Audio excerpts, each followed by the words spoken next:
Bollywood style मधला भूत दिसतंय। कथा काय आहे ऐकूया। दुविधा नावाची कथा आहे। एक नवविवाहित जोडपं लग्नानंतर आपल्या गावी परतत असताना एका झाडाखाली विश्रांतीसाठी थांबतं। इथपर्यंत क्लिअर आहे? मग आता मला सांगा, हे मी वाचत असताना तुमच्या डोळ्यासमोर काय आलं? एक नवविवाहित जोडपं आहे आणि ते लग्नानंतर एका ठिकाणी एका गावी जात असताना एका झाडाखाली काय करायला लागलेत?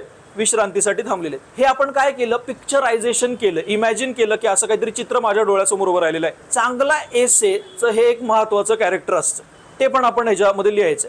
म्हणजे जेव्हा तुम्ही वाचाल ना, ते म्हणजे समोरची जी व्यक्ती वाचेल तो इमॅजिन करायला पाहिजे। त्या झाडावर एक भूत असतं। परत झालं इमॅजिन। आता काय इमॅजिन केलं बरं? भूत म्हणजे कसं दिसलं तुम्हाला? व्हाईट कपड्यांमध्ये। हा चांगला माणूस आहे, मला वाटलं काळ्या कपड्यांमध्ये वगैरे बोलेल। कालच आपण ब्लॅक इज ब्युटिफुल म्हटलं म्हणून त्याचा परिणाम कदाचित असेल। सो झाडावरती एक भूत आहे।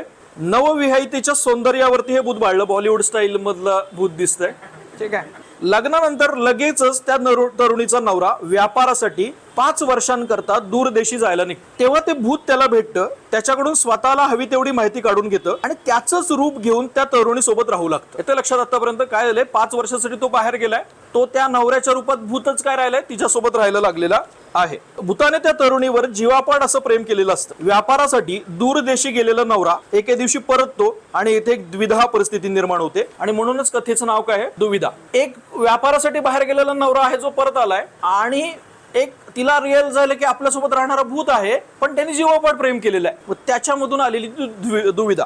आपल्या बायकोच्या भावनेचा विचार न करता भौतिक गोष्टीतच गुरफटलेला तो आणि तिच्यावर जीवापाड प्रेम करणारं हे भूत, यातून निघून गेलेला काळ आणि मानवी नातेसंबंध, यावर ही कथा भाष्य करते।